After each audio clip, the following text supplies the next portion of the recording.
and welcome to another episode of the Adrienne Ross Show, where sports and culture connect. Have you heard what I heard? Because I heard it. I heard it. Have you heard it? What I'm talking about is word on the street is that fans are advocating to boycott the Indiana Fever games in 2025. Coming up really soon. Boycott the Indiana Fever games? Well, why would anybody want to do that, Adrienne?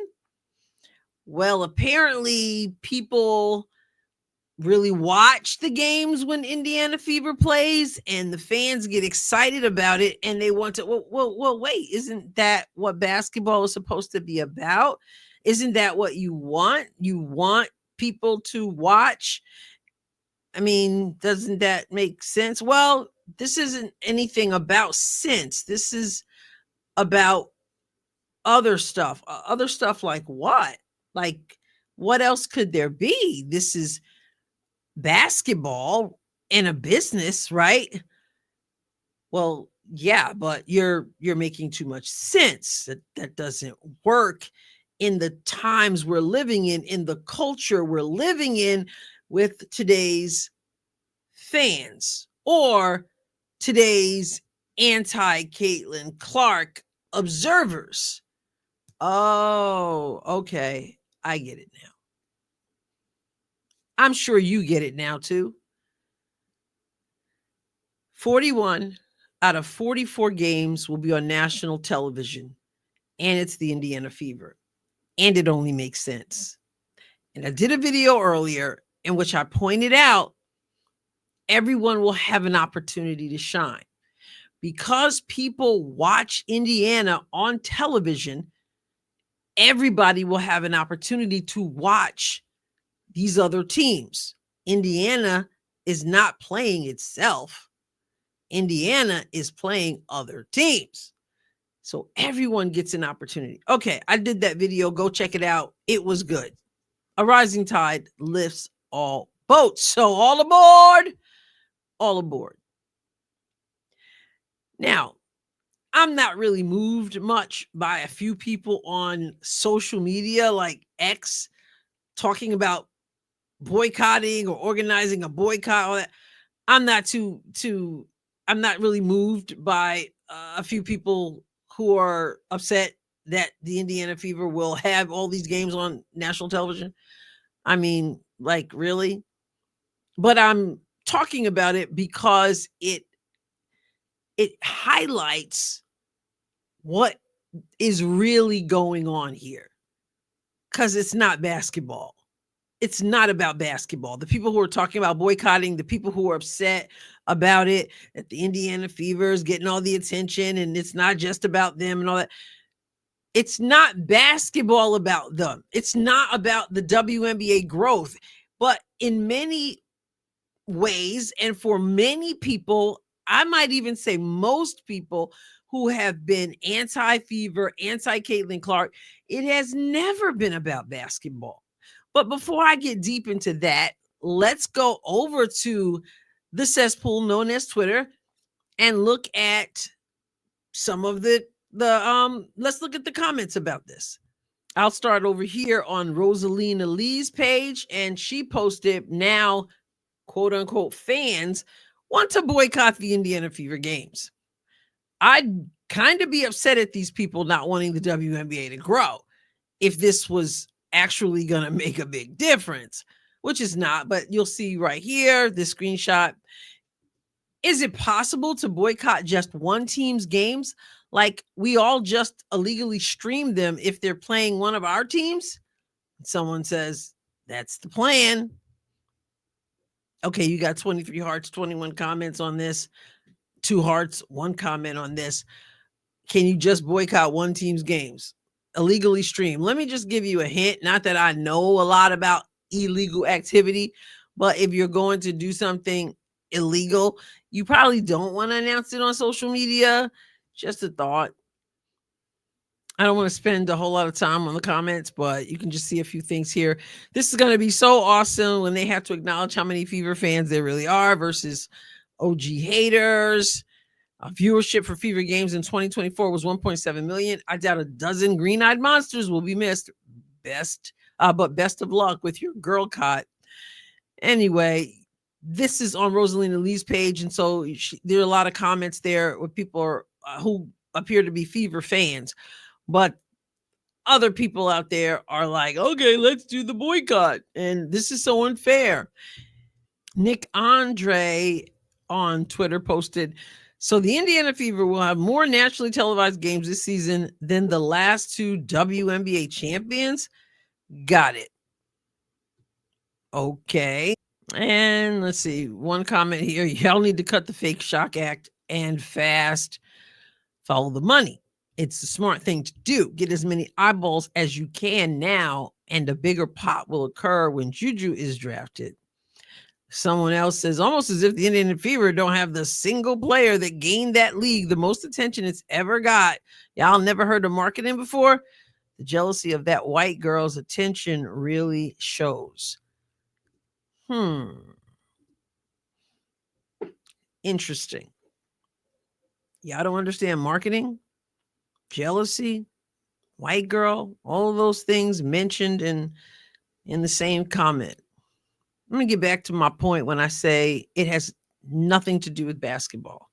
There was a time when there were basketball players you liked, basketball players you didn't like, moves basketball players made on the court that you thought were not good, stuff like that, right? It was about basketball, it was about sports.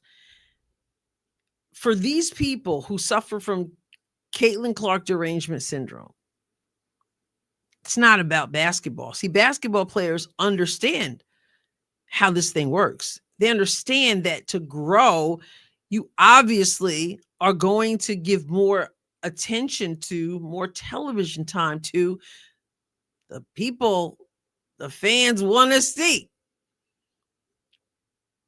Complaining about salaries and all this stuff, and yet you don't understand how this works because of your other issues that have nothing to do with basketball. It's telling. Let me remind you, around this time last year, I think it was right after the NCAA tournament or right after the WNBA started, something like that. And I've talked about it many times since. I did a video and I said, listen, there are people in this league. Wasn't even talking about the fans yet. I said there are people in this league, the WNBA, who absolutely do not want Caitlin Clark to be the face of the league. They would rather go back to basic obscurity than to have her be the face of the league, than to credit her for any momentum. They would rather nobody be in the stands, nobody know their names. They can just play basketball. That would be preferable to her. And for some, it's exactly what the article in the USA Today that I talked about said. And that was that the face of the league has to be a certain demographic. And the person who wrote the article, her name is escaping me right now. She happens to be white. And she posted that the face of basketball, the face of the WNBA needed to be a black face. Obviously, Caitlin Clark doesn't have a black face. But again, I said for that reason, not just that for everybody, but for other reasons as well, because she's getting the attention, because she didn't go to UConn, because you fill in the blank, because she's from Iowa, and yes, because she's white. There were people who would rather go back to basic obscurity than that she would be the face of the league. And so this huge race cultural war broke out, and it was this person's fans versus Caitlin Clark, and everybody's dissing everybody and all the racism. And I don't mean like everybody wanted, Caitlin Clark's fans are so racist. That's not what I mean. I mean things like comments that have, if you root for Caitlin Clark, then it's about, you hate your own people, you hate black people, it became this whole thing. It's not about growing the league. They don't care about Angel Reese or Asia Wilson or some of these other people. And if it's not you, then I'm not talking to you. There's a whole lot of people. It has nothing to do with basketball. They don't care about basketball. They don't care about it. That's why they can't handle if you say, okay, well, Angel Reese is doing this better, but she's still missing layups, or she reverted back, or whatever it is. And no matter what it is, no matter what, it's something that they come at you with. Because if they cared about Angel, the basketball player, they would say, oh man, I hope Angel pays attention to that, because that's just the truth, and that could work. But no, they're in this whole delusion, and it's all they see is she's a black woman and you gotta like her because she's black, or Caitlin's a white woman, so you can't like the great white hype. And I saw a comment somewhere on another platform that I happened upon. Something else. She's too old to be trying to I don't know, just try to get validation from her white viewers. That's all they see is race. And when you idolize race, talked about this many times. I didn't come up with the term racial idolatry, but it certainly fits. And when you idolize race, everything is skewed, and you can't even wrap your brain around the fact that for some people, they just like good basketball. For some people, it wasn't like, oh, I'm going to root for the white girl. I'm going to not root for the black girl. For some people, they really like basketball, and they would like to see their favorite players succeed, and therefore the league succeed. Other people, they don't care if it succeeds. If it doesn't fit in their box and their agenda, they're not having it. And so because it's Caitlin Clark and the Indiana Fever, then they don't. Let's boycott. Let's make sure that they don't think the numbers are high. Let's just absolutely sabotage these women, all of them, because everyone pays the price. A rising tide lifts all boats. And what I'm saying right now, I'm speaking the truth. There are people who don't like the truth because, it's like when you hit a nerve, they know what I'm saying is the truth. Or, well, some are delusional. That's not true. Some are delusional, right? But if you are upset that a smart business decision was made so that everybody gets highlighted, because that's what it comes down to. Watch my video I put out earlier.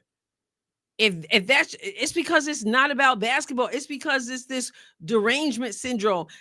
What we see now in the WNBA, dudes are like, what are they doing? Like we never seen nothing like that. It's not about basketball with these people. It's about Caitlin Clark derangement syndrome. And they'd rather sink the whole boat rather than get on the boat and let the rising tide lift everybody up. It's so wild. Nonetheless, a few people trying to boycott isn't going to change anything. Don't go. Fever fans will be like, oh, great, more tickets for me. Because Fever fans want to go to games, pay to go to games, buy merchandise, support. They're not just out here hating. I'm talking about fans. Just like these people out here who are mad about talking about boycotts and all this stuff. Like I said, neither here nor there with the boycott. It really means nothing. I'm using this as an example to show the mindset that's out there in the culture of sports we're living in. It's not about ball. It's not about growing a league. It's not about even enjoying a league. Many of these people are not even watching. They're too busy on social media, race baiting and everything else. It's so wild. Meanwhile, more games on television, the more we get to watch, and get to watch Fever, but also get to watch the other players. And then folks start to get paid. Salaries go up. But I told you guys what they'd rather have. They don't want Caitlin Clark to get any credit for that. So they'd rather just stay like it is. I'm talking about the fans. We'll find out what the players think after a while, because hard to keep it in. It eventually comes out. But hopefully they're cool, ready to showcase their skills and keep it about basketball, about business, and let everybody else keep it about all the other stuff, because it's not basketball with these folks. I speak the truth. Now I believe there's hope. We'll see. What do you think? Get in the comments. Be respectful. I'll catch you next time, God willing. Please subscribe to the channel if you haven't done so. Thank you if you have. God bless you abundantly.